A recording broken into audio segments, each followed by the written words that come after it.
this is Lori from Shoo Shoo Paper Art, and today I'm going to share this little gift card pocket that is perfect for any occasion. These happen to be all Christmas. Very easy to do, and you can decorate it in a million different ways. So let's get started. The first thing you're going to need is a 3.5 by 8 piece of paper. It could be decorative paper, it could be cardstock, it could be digital paper that you've printed, it could be decorative paper, but I might say that I really prefer a heavier weight paper than decorative papers. This is 120 pound and it makes it really nice and sturdy. So you will need to score this paper at 1/2 inch down each long side, each vertical side, and that's going to create our tabs.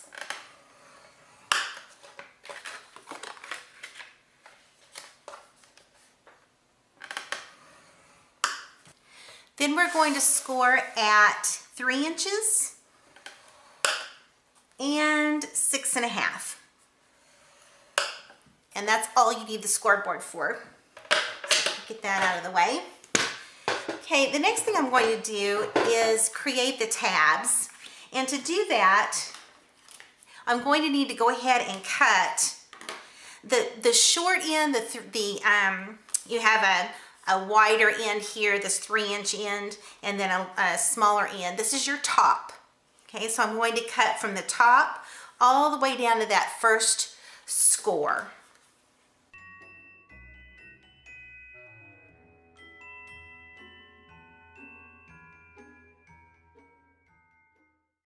Have the 2 tabs, and I'm going to go ahead and angle those off.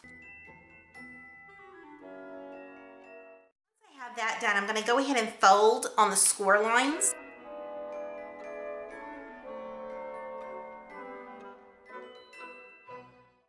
Now, if you have decorative paper or printed paper, this next step won't be necessary, but I thought I would show how I did these 2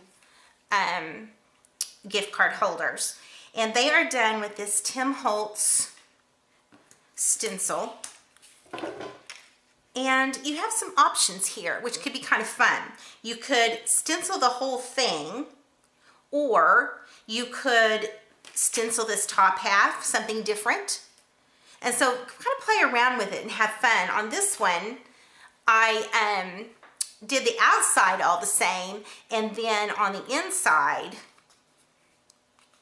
I stenciled polka dots. So you have some options on what to do.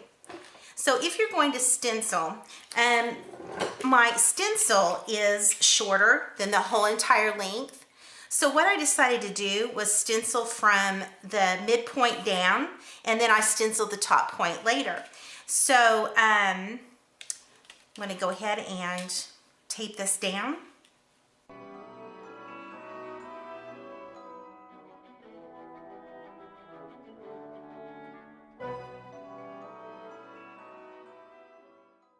Now I want to comment on the brushes that I'm getting ready to use.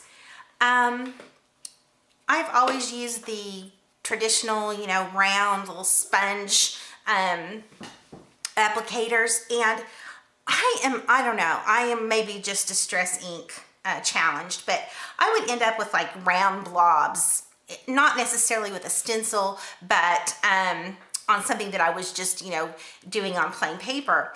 And so I've been looking for a long time for an alternative. I used makeup brushes for a little while. That was okay, but not exactly wonderful. So I saw a collection of brushes that they look like this. And I went to look at them and I thought, oh my gosh, they're so expensive. So I started looking for reviews because I didn't want to spend the money if I didn't think they would work. That's when I came across a little thing on Amazon. And I bought this whole collection of brushes for about $10 as opposed to $50. They come in all these different sizes, and I've been amazed at how much I've used the little ones, and because I didn't think I would, but I found lots of uses for them. Okay, the other thing that I first thought was, oh, but what about changing colors? Well, I found that having all these different brushes really helps with that in a single project, but that also they can be cleaned very easily, and I'll show you that in just a moment. So I'm just going to ink up the brush. Now, I find that in using these, I go ahead and keep a finger on the top. That seems to me that that makes the neck a little bit sturdier when I'm holding it. So let's go ahead and ink up. You'll see that it starts light, which I like. A little bit more control, and then you can see that it's the inks, or maybe you can't see that in the film, I'm not sure, but in the video, but it inks up pretty quickly.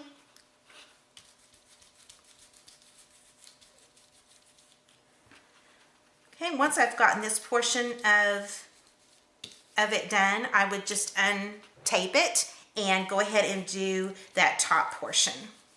And since it's going to be folded over to the back, you don't have to worry about whether it really matches or not. Okay, so let me show you what I found on cleaning these brushes. At the store that I work for, we sell this Master's brush cleaner, and I had seen people, you know, talk about it and want it and buy it, but I'd never really used it myself. Well, it works really well on these brushes. It's a white soap, I guess, and all you need is a little bit of water. So I went ahead and got a little container of water so I could show it to you.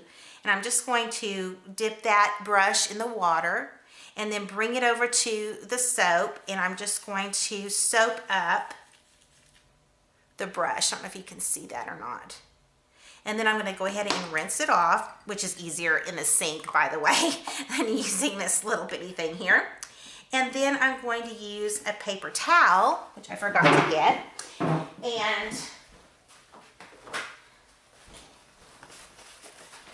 and dry it off. And that has worked wonders for me. It doesn't take very long for the brush to dry. So I have to say that so far, I've been really pleased with these brushes. And I found that if I do make a blob with them, it just smooths right out, where I couldn't do that with the sponges. So for right now, I've had these about 3 weeks. I've used them quite a lot. So far, the brushes are holding up. So far, I'm really liking them. I'll have the link down below if you're interested. Maybe we can figure out if they're long-term or not. So anyway, back to our gift card holder. Once you've got it decorated the way you want to, you have some ways of closing these. You could do what I've done here. I wrapped some twine around the front, and then it just ties closed on the back. You could make a sticker to close it. You could use a magnetic closure. There's all kinds of things that you could do. I was just going to share real quickly, these stamps are Little Bits Skating Quartet from Stampin' Bella. They are adorable.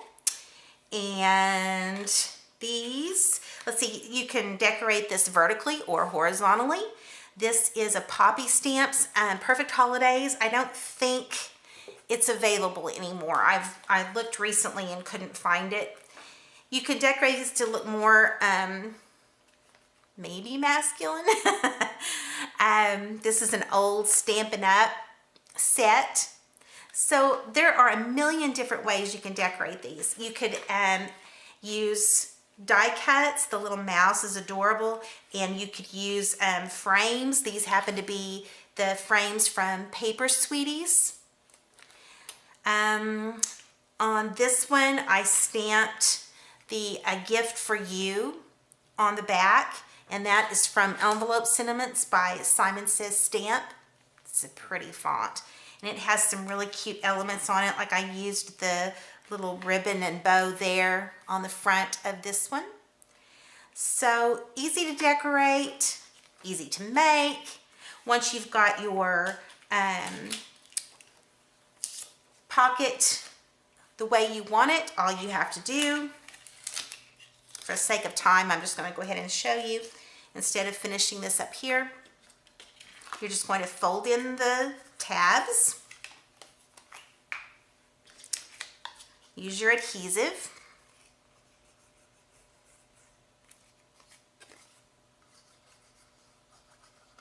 And it could be tape or glue.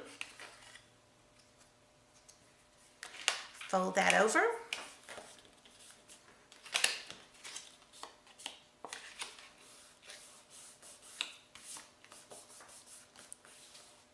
And there's your pocket for your gift card. You could do a decorative cut on the top. There's all kinds of things that you could do to, you know, spruce up your little gift card pocket. All right, well, thank you for joining me. And you can always find me at shushupaperart.com.